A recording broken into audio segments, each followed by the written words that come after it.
welcome to the Purpose Over Profit podcast with Darren and Chris, where each week we discuss what it takes to live a life of purpose and profit and explore the lives of people trying to achieve just that.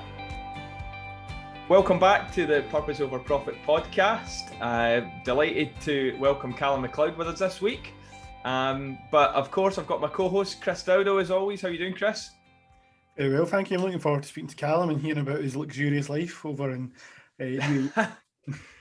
He's probably going to shatter that myth for a lot of people, but yeah, as I said, delighted to welcome Calum McLeod, a guy I've met about 3 years ago. Callum, I think you offered me a free ticket to a property conference, and I remember when we were there, you were telling me about this little concept of building a site, a glamping pod site up in Achmelvik, and it's just been amazing to watch your journey over the last few years, mate. So delighted to have you on the podcast. How's things with you? Yeah, good. Maybe not quite as luxurious as Chris is anticipating. Maybe on Instagram it is, but Instagram doesn't show everything, does it? But yeah, life is amazing. It's never been better. I'm in a great place. But yeah, maybe not quite as luxurious as what Instagram will tell. Good stuff. And so from a background point of view, how do you describe yourself? I guess you're a multiple business owner. I know you run a couple of glamping pods, and that created a opportunity to get into or create the business Glam Protect, which I know is a big focus for you as well. How do you describe yourself at the moment? If I describe myself in one word, it would be opportunist. I'm like a opportunity addict. Is probably the best way to describe me. I'll say yes to everything and worry about the consequences later. Sometimes it doesn't go well, but it has also got me to the position that I'm in currently, and the businesses are in currently, which is, great. I don't really think of the nuts and bolts of things. When I see an opportunity, I think that looks good, I'll just say yeah, and then we can work out the rest later. And I'm constantly working out the rest. I don't think I'll ever finish working out the rest because the next opportunity will be coming. But yeah, if I was to describe the main thing, that would be an opportunity addict. Fantastic. I've never heard anyone describe themselves as this, but I love it because it can go in kind of any direction, and it's very much sounds like you're definitely a first. Yeah. That's fantastic. You're like you've got the plan. Yep, that looks like a good idea. I like the high level view of it. And yeah, we'll figure all the detail, all the low level stuff. We'll get there. We'll figure it out along the way. Love it. So has that always been I know your background, I think you're an electrical engineer. Can you talk us through, I guess, a bit of your background, you came through university and how you ended up, I guess, starting a business. Cool. So I was probably everything that most people's mums and dads would want them to be. From an academic perspective, I was a bit of an idiot in other perspectives, but from an academic perspective, it sounds like you're going to say you've now turned the opposite of that now. You're the opposite of what mum and dads want you to be now. Pretty much, yeah. Sorry. 100%. So yeah, I was like I went to school, I got the grades, I got the A's. I went to uni, and again, I messed about a bit for second year, but that's something that you can do and still get the good grades. I ended up doing 5 years in a master's, so got the best possible degree I could get. I got a master's with distinction in electrical and electronic engineering. And if somebody offered me 100 quid for it now, I would probably sell them it, because I honestly think that it's just worthless. And actually, I will at some point over the next probably year be writing a book, and it will be all about why university is a waste of time if you're of a certain mindset. And one of those mindsets is something like what I am. So yeah, model kid, model young adult, from an academic perspective. My mum would have loved telling all her friends that I got the degree and look what Callum's done. And I kind of always knew that it wasn't really for me, but I never knew enough about the stuff that was going on in the back of my head to actually act on it. So because this was what everyone's told me, you're told in school, go to uni, your parents are telling you go to uni, and you go and then you kind of do it all, and then you're about to leave uni and they say, go and get a grad job. And it was a couple of years into, or probably a year into the grad job, that I actually realized, hold on a minute, this isn't for me at all. And it was slightly through something, I won't use the term luck because I don't believe in luck, but through something that was improbable. That's what I like to call luck, probability. Through something that was improbable, which was setting up the glamping site, which we've already touched on at the start, that I realized that I'm an entrepreneur and I like opportunity. And it's funny because as that happened, in fact, not as it happened, but now reflecting back on my younger life, I realized that I actually was showing the signs of being an entrepreneur back then. So, I would go to Costco with my dad, and I'd slip in a couple of the big boxes of chewing gum. And my dad would be like, what do you want that for? I was like, oh, I'm just taking it to school. And then he would buy me the chewing gum and I'd take it to school and sell it for like 50p for a bit of, like a packet of chewing gum.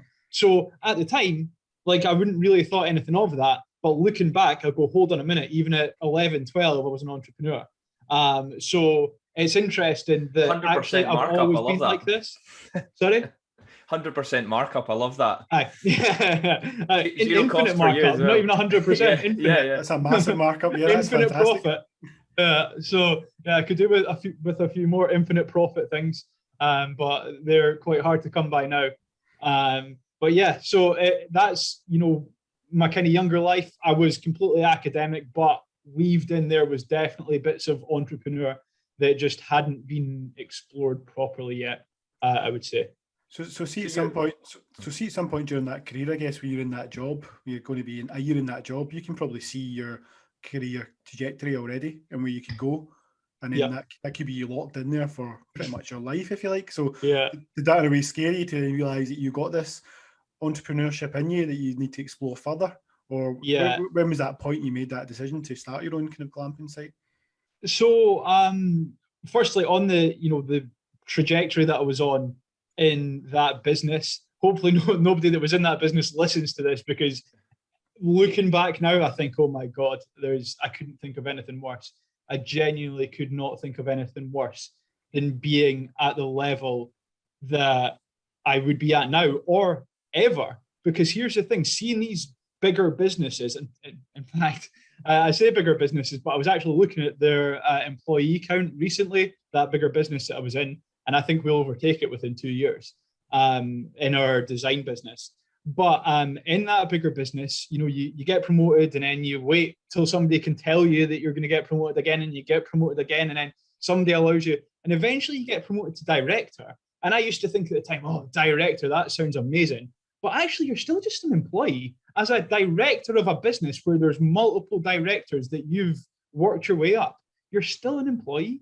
And I'm not an employee now. I could never go back to being an employee. I wouldn't survive. They would hate me now. I was great at the time, but they would hate me now because I wouldn't be able to fit into that mold of an employee.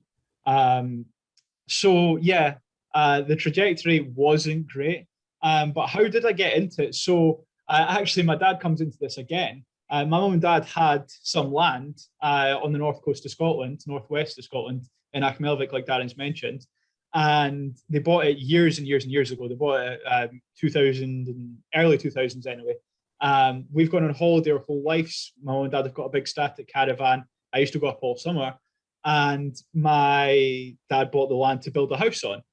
He had a business back then, although he is pretty much everything that you don't want to be in business. Hopefully my dad doesn't listen to this either. But I basically model a lot of my decisions. I go, what would my dad do? And I do the opposite. I really hope he doesn't listen to this. Anyway, his business went down in 2008 in the recession. And he then couldn't afford to build a house on that land anymore. It was going to be a holiday home, 200 grand. He didn't have 200 grand floating about anymore. So I was just getting to that age where I had the ability to do drawings with my job because I was an electrical design engineer, so I could do CAD. And I thought, let's do something with this. It's on the North Coast 500. So the North Coast 500 was just upcoming. Glamping was just upcoming. And in fact, it was my mum that suggested it. She said, why don't we do glamping on it?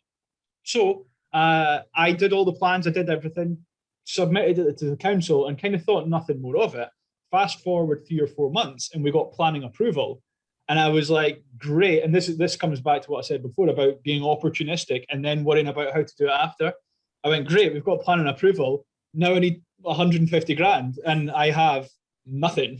Like I have, enough money to make it through the week or the month or whatever, and that's it.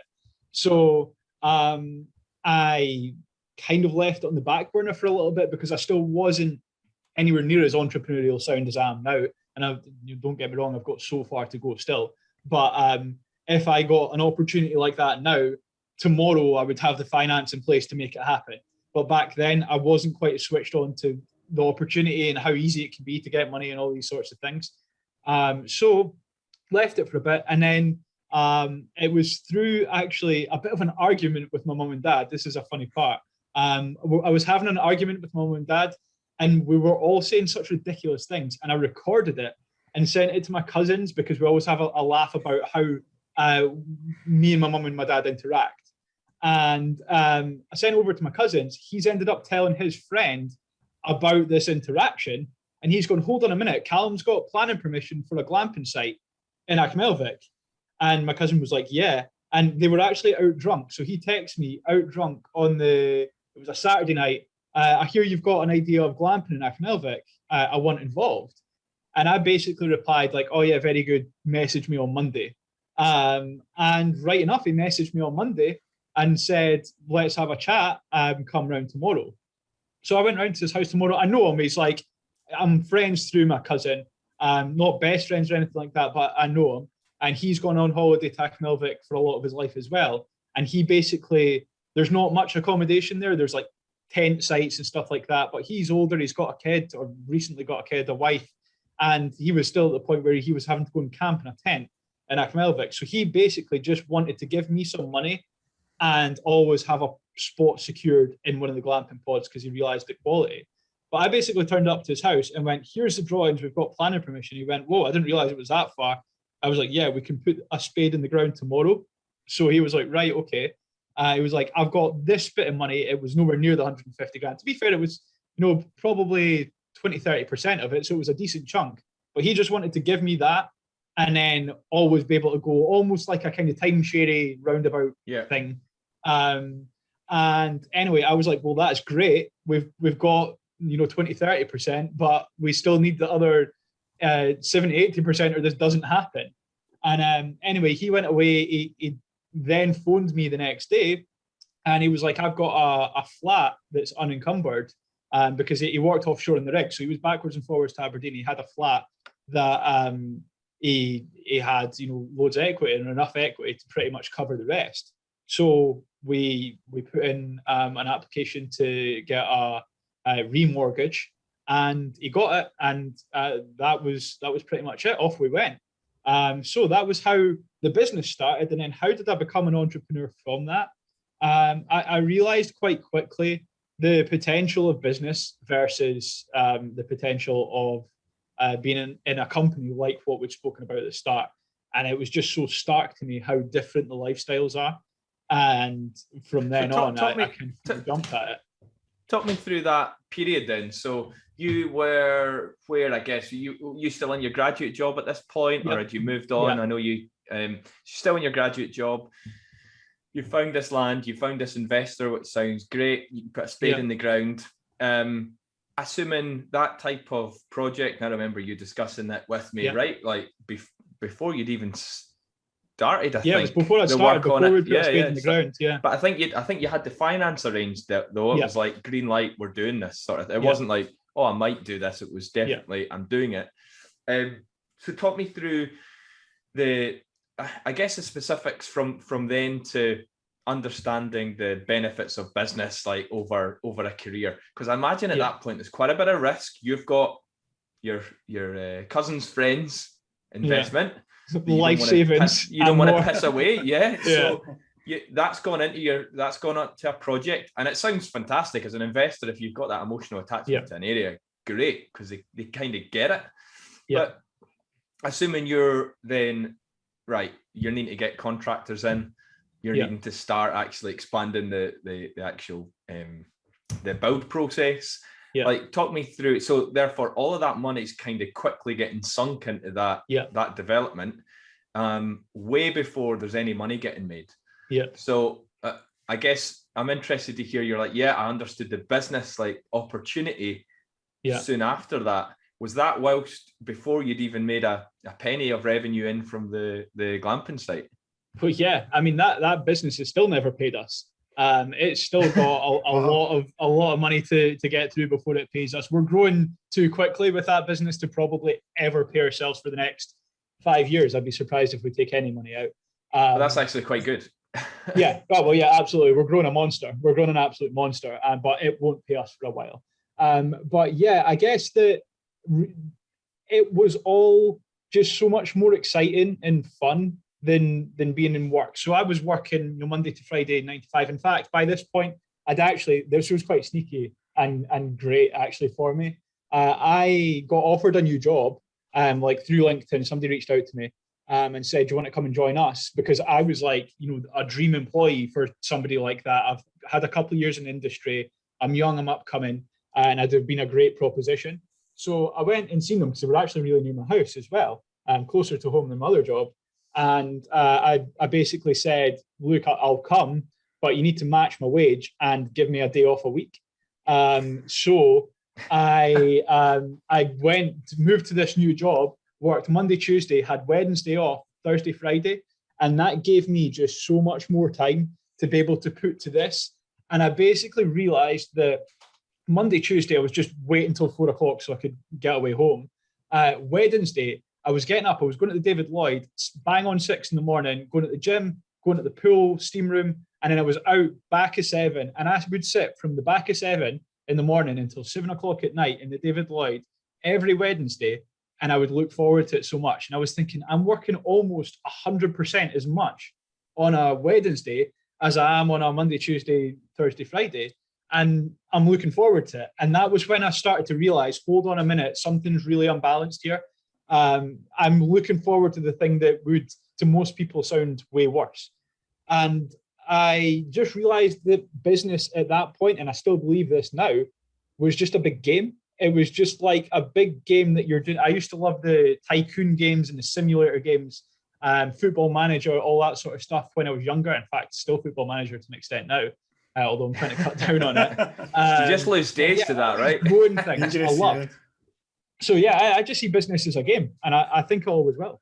Well, that's what I was going to say. It sounds like very early on you were negotiating and having that business mindset to be able to negotiate the same salary plus a day off to then actually live your dream on a Wednesday in a David Lloyd, because you can forget about eating and sleeping sometimes if you're so passionate about a business idea.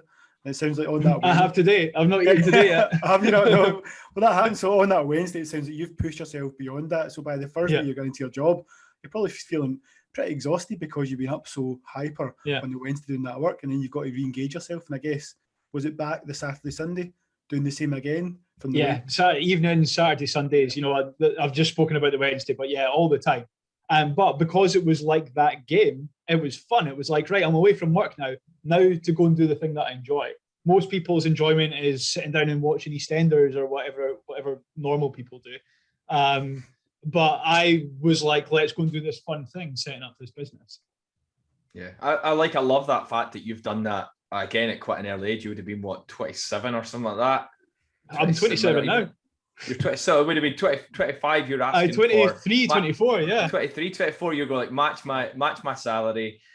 I'm just thinking from a corporate point of view. Like, there's so many people. If you're sitting in your job just now, in terms of what you negotiate, like if you don't ask for it, nothing's going to be given to you. Like, it will say annual leave. It will say, how many hours are you working? Everything's negotiable. Absolutely everything negotiable. But I think it took me till I was 35 to start asking.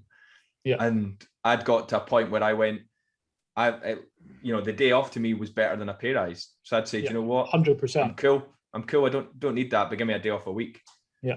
Or let me go compressed hours, or or give me an extra, 2 weeks holiday or something. Yeah. I was open to asking for all those things, but it took me, over 10 years longer than you to start asking for it. And I think I'm really passionate about, if I could get that message out to people that listen to this, to say, listen, here's a guy that's done that at 23, 24. Look where he is when he's 27, living over in Dubai, which we'll get to just now.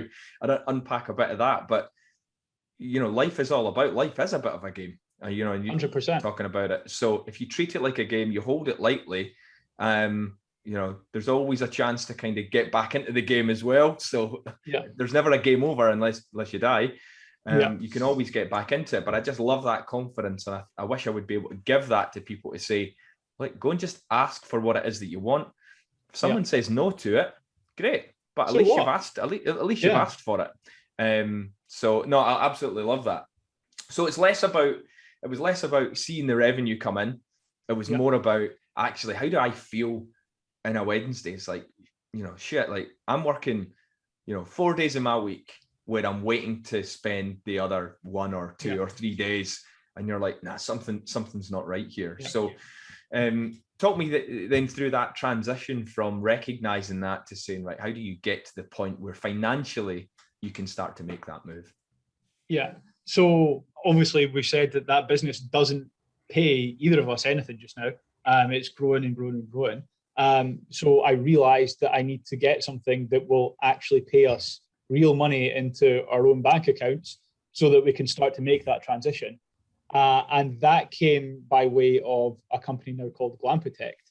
And it was at the glamping show when we were looking to buy the pods for our own site. I was walking around with my drawings in my back pocket that I'd done myself and looking at all these manufacturers. It's a big trade show for glamping in the UK, the glamping show. And I realized that every single person that was in that arena that day needed planning permission. They needed somebody to do drawings and tell them, how to do everything. Because when I was setting up the site, and in fact I still was at that point, there was nobody there to hold my hand. And that little entrepreneur in the back of the head that used to chuck the chewing gum into my dad's basket in Costco was now saying that same thing. He was saying, here's your next opportunity. And that was to help these people, all of these, 5,000 people that are in this arena. I can help them all with what I've got in my back pocket and what I can do. So it was, interestingly, again, I'm not proud of this. It actually annoys me. I probably waited 6 months until I acted on it. And I don't wait 6 minutes until I act on things now. But back then I was a bit weird and I waited 6 months before I acted on something. But it was always niggling away at me, do that thing. And then one day I was like, let's do it. And so I went about, I've always realized how important marketing is. So I didn't worry about anything other than marketing. And so I got the Instagrams up, the Facebooks up, website, all those sorts of things, did all the front end things. And I thought, well, once I get a sale, I'll work out what I'm actually selling.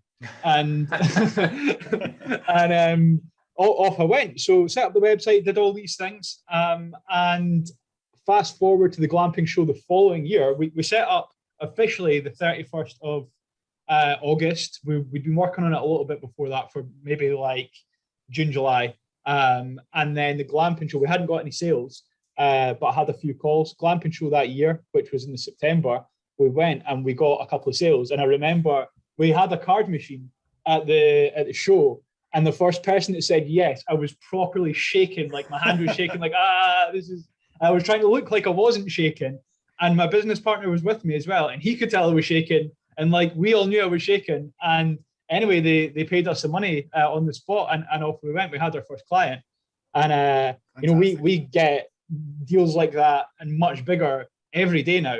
But that's the best deal we've ever done. And until we start doing some of the stuff that we're talking about over here, it will be the best deal that we've ever done. That was on the go. But I guess as well, like when you can think back to that moment and that feeling you had, that euphoria of actually being able to make that first sale, and then that kind of now leads you onto the path what you're going on now, that trajectory as well we've talked around.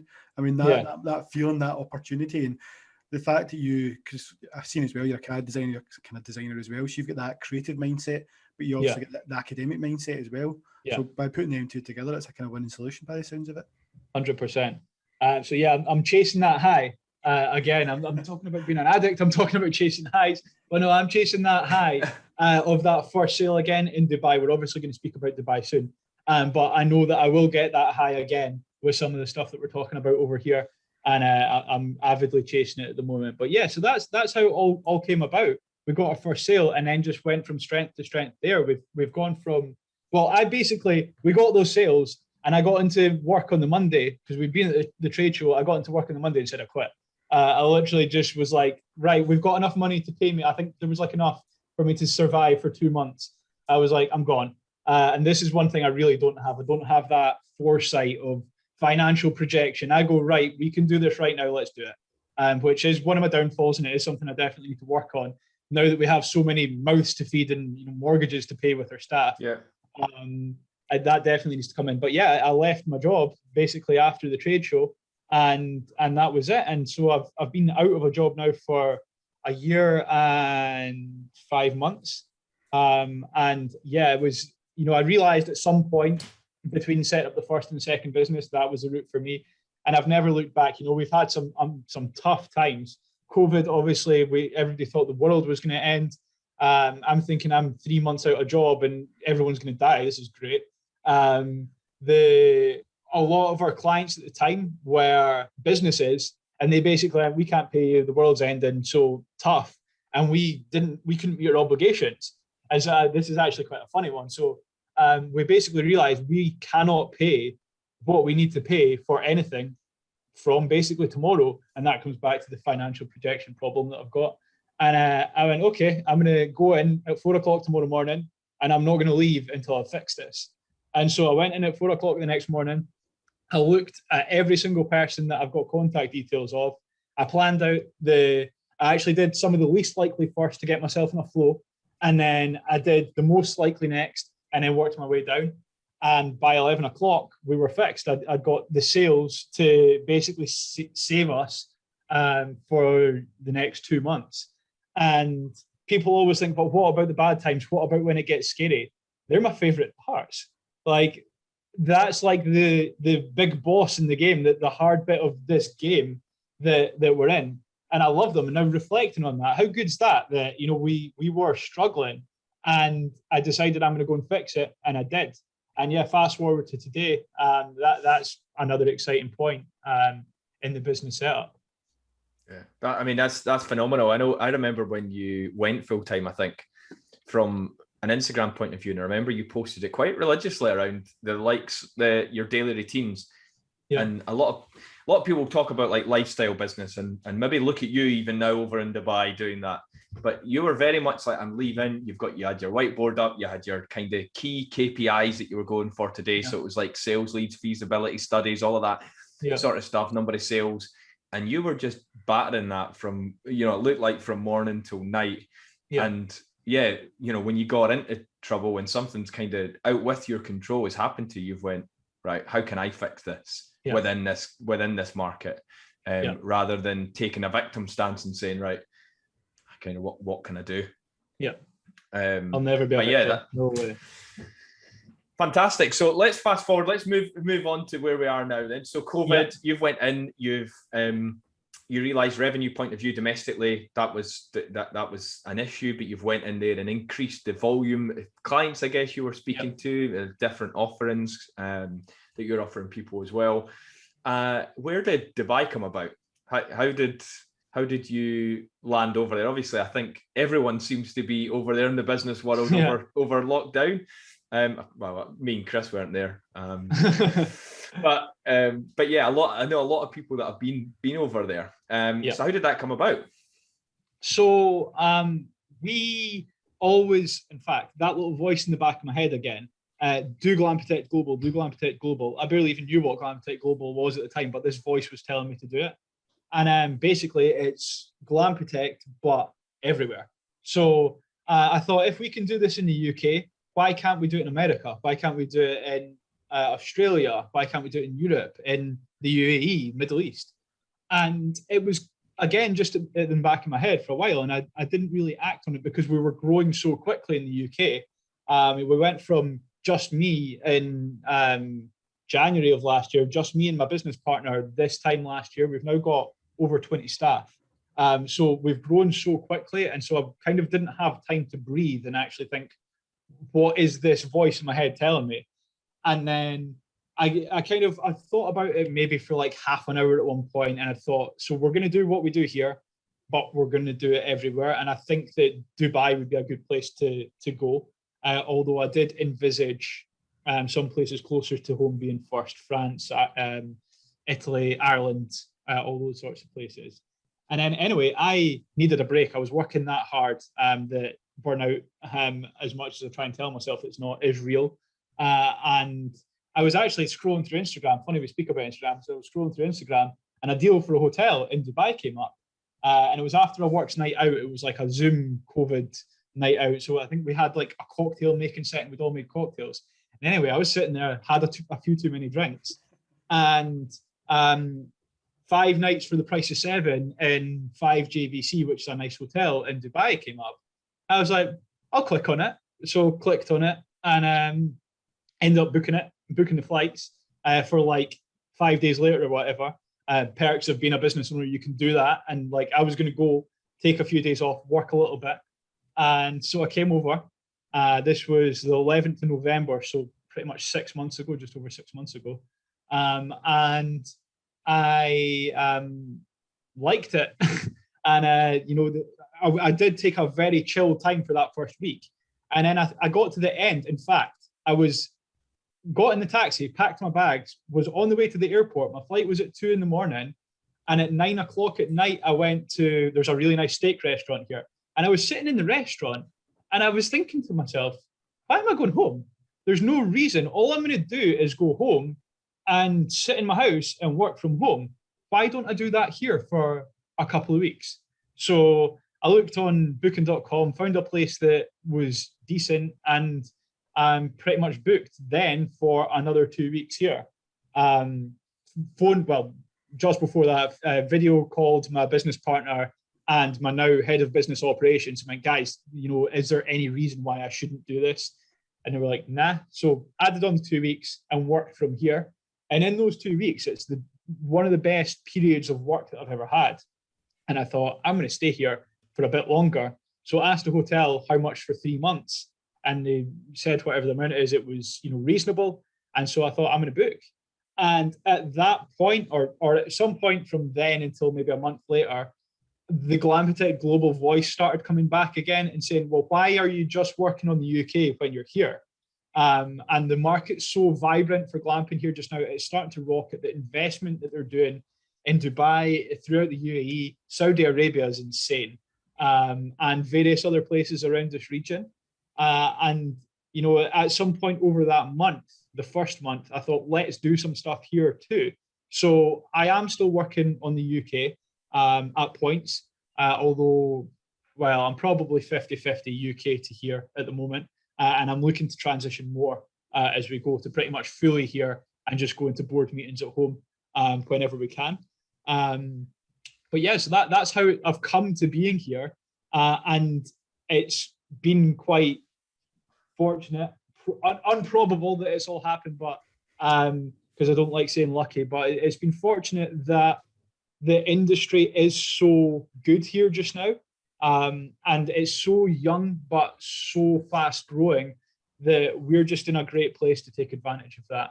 We've got a trade show next week. It's kind of got the same feeling as our first trade show that we spoke about, that was shaking with the card machine. I feel like the same thing is going to happen, but the deal is just going to be 40 times bigger or 100 times bigger or whatever it is, because they don't do things by halves here. So yeah, that's how it's come about. And I'm just super excited to see where it goes over here. Fantastic. So it's like, it sounds like there was no grand plan. It might have been somewhere that you'd thought about, but there was probably other places closer to home. But you come for a holiday, realised, you know what, this is great, working in the sunshine. Play a bit of golf. I've seen, even though with the floodlights on. Sometimes with the driving range, I've seen you doing your. Was that a Tiger King or Tiger Wolf? I thought I seen it. Tiger King or Tiger Woods. It was definitely Tiger King this morning. You're doing your is it wake surfing or wakeboarding or I'm way out of touch with that. So yeah, I see that all the time. But yeah, when like quality of life, we are locked up. That's the reality of it. And yeah, why not do it in the sunshine? Well, that was part of the reason I did stay here, was because it's not locked up here. It never has been since I got here till now. There's like kind of little things that go on, COVID related, but there's no lockdowns. There's no, you're not allowed to go out your house unless you're going to the shops or whatever. So That was, part of the reason I stayed here, was because life is so okay here.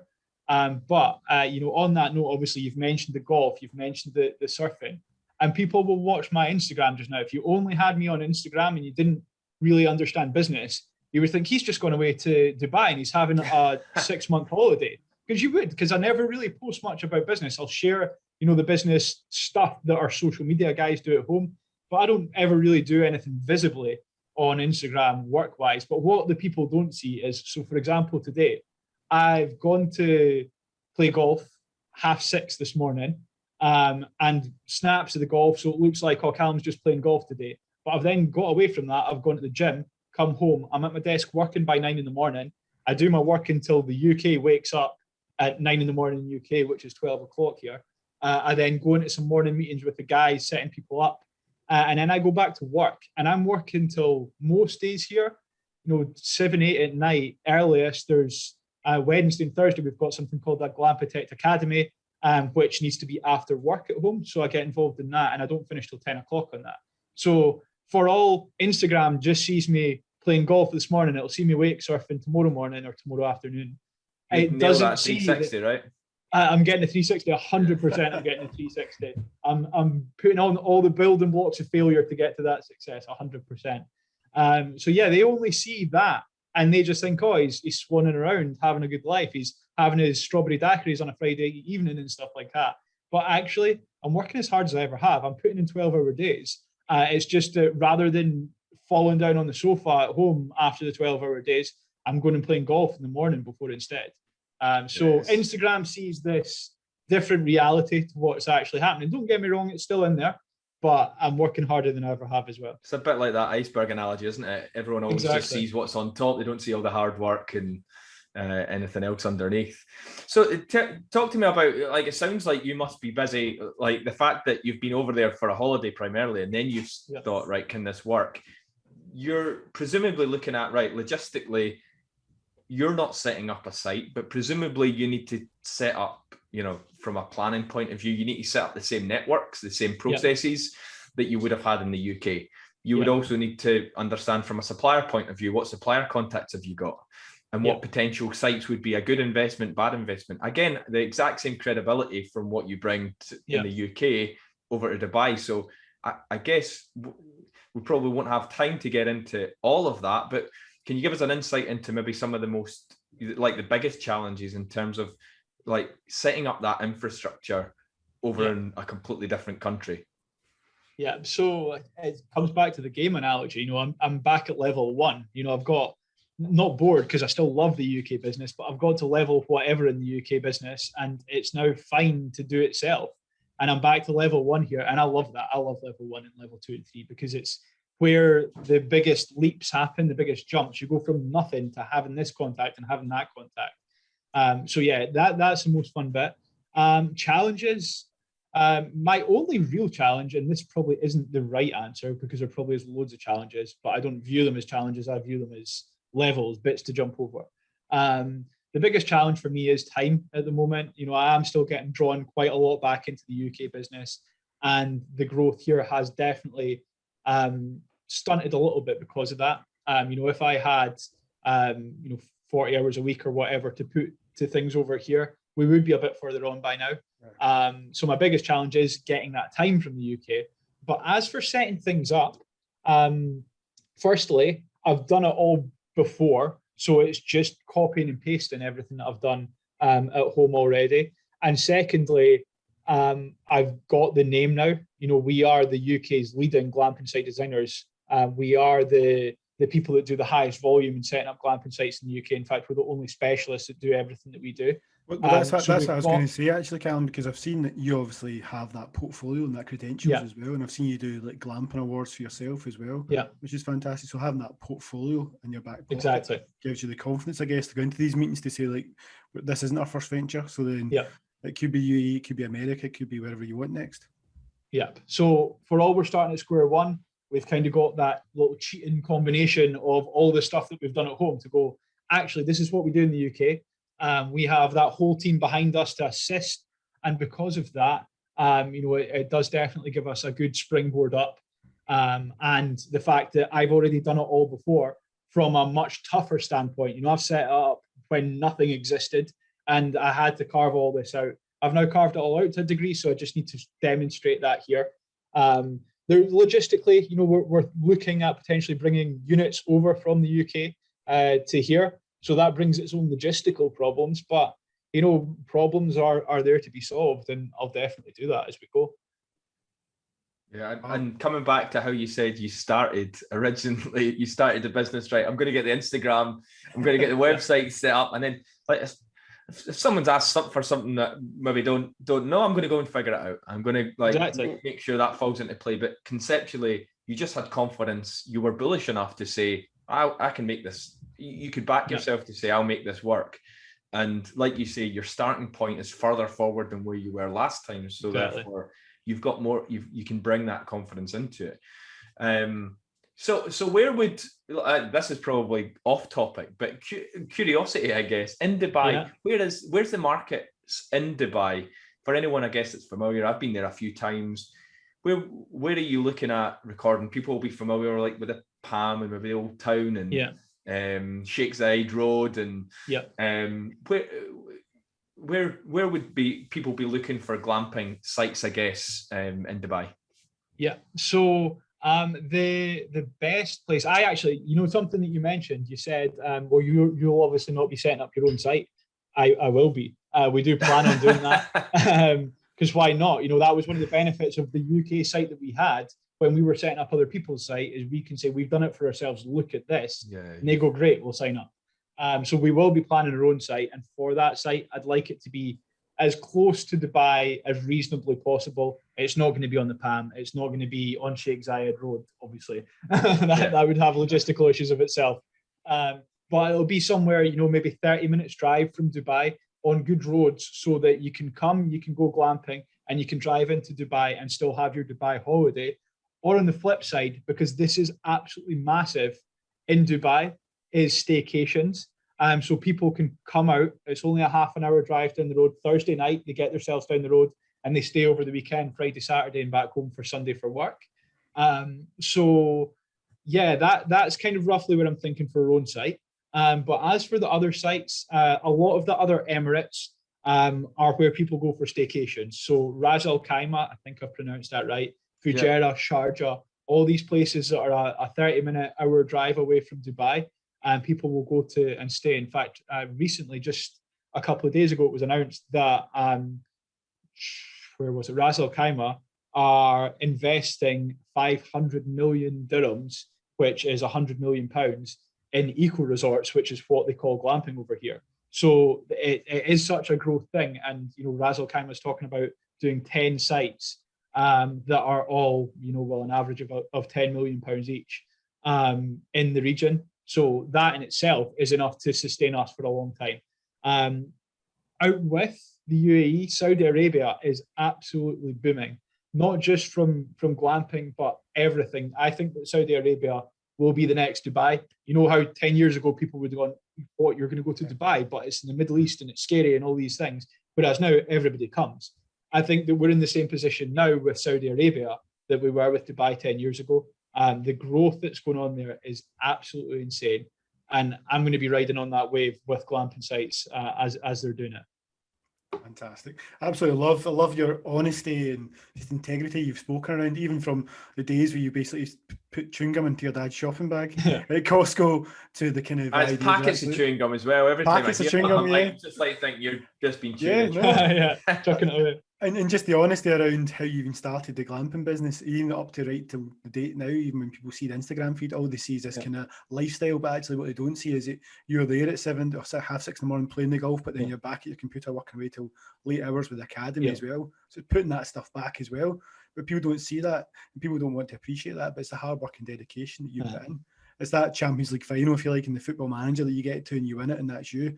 And you're probably at that stage just now, and you keep wanting to grow, I see, which is fantastic.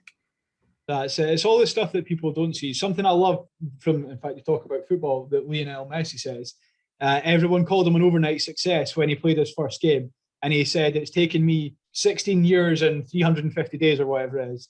16 years and 350 days to become an overnight success. Basically saying, I've been working my whole life for this moment and nobody's seen it.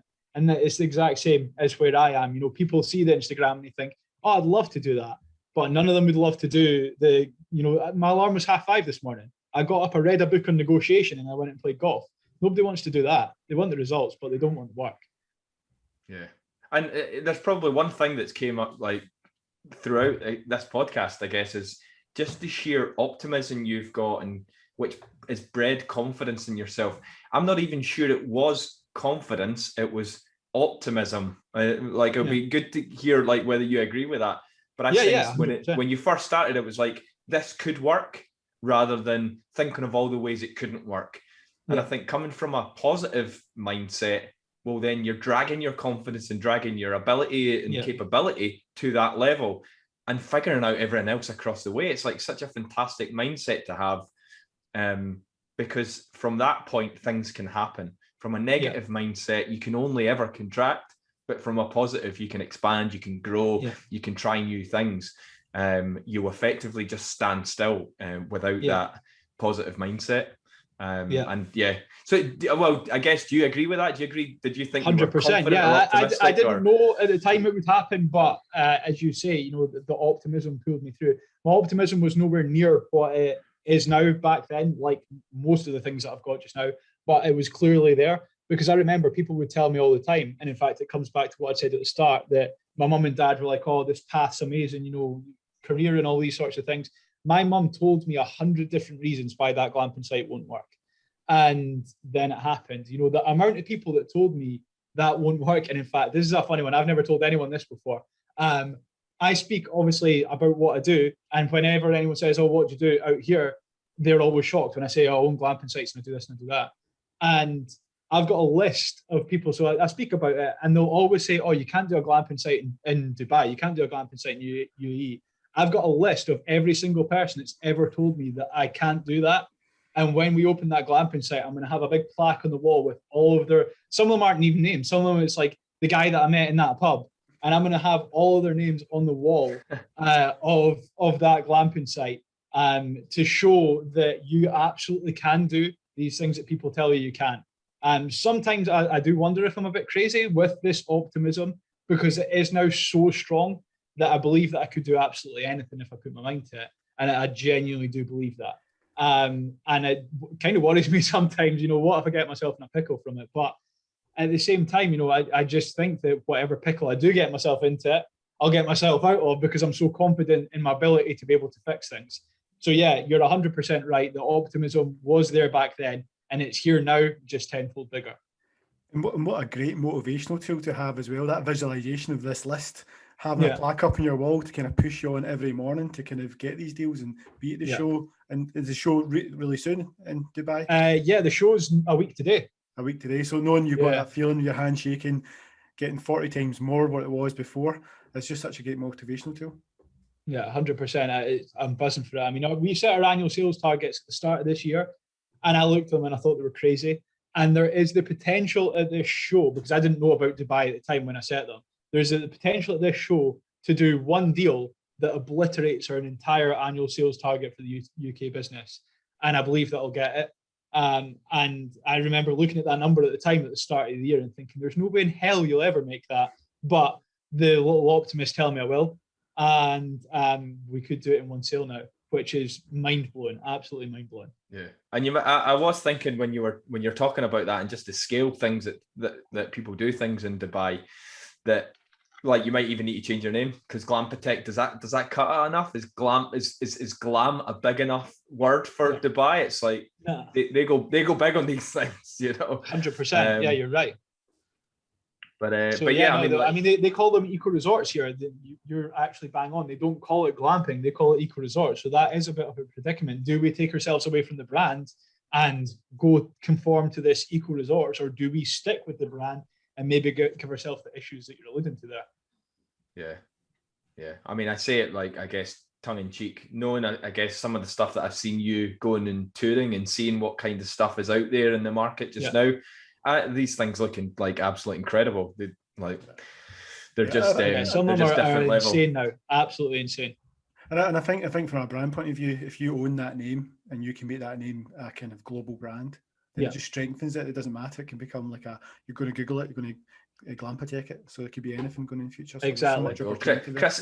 Chris will be pitching for work soon. No, not at all, not at all. I think it's a great business model. I love the pods as well. Obviously, you're a designer as well, so I love what you've done. I think it's fantastic. Thank you.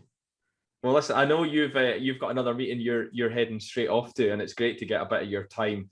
I guess again, similarly, I appreciate you being able to fit an hour in to chat to us. Yeah. And straight off onto another meeting to go and drive the business, which isn't going to be the 360 on your wake surfing or playing golf or stuff like that. It's like serious business stuff, which people don't always get to see. But it's phenomenal being catching up with you. Like, genuinely, it's been a pleasure watching you grow, and I wish you all the very best for the trade show next week. I'll be kind of keeping an eye out to hear about any celebrations that might be filtering their way through on social media. Good.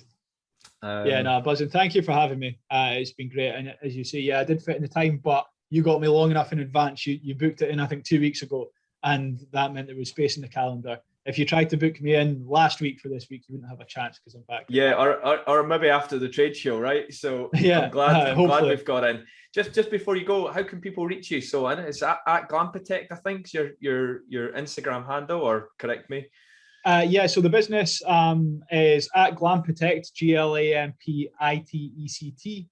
for the design business. For the pods, which will definitely be useful to most people who are listening, it's at NC500 Pods, and that's our own glamping site. You'll see what we do on both of them. Yeah, and if you want to see me wake surfing, wake surfing, then it's at Calum McLeod. Yeah, and obviously I stayed up at Broda. You guys gave me and Jill and the kids. They still refer to it as our holiday home. So like we own it, but they had a fantastic time up in Broda, which was your second site. So anyone that's looking at setting up, I guess, their own glamping business, I remember your first prototype was looking like a 2 or 3 year payback. So as an investment, there's a lot of property investors might be listening to this. 2 and 3 year payback, you would snap your hand off for that as a buy-to-let investment in the UK right now. And I appreciate you choose not to pay yourself from it at the moment, but that's purely a business decision, not a reflection on the site.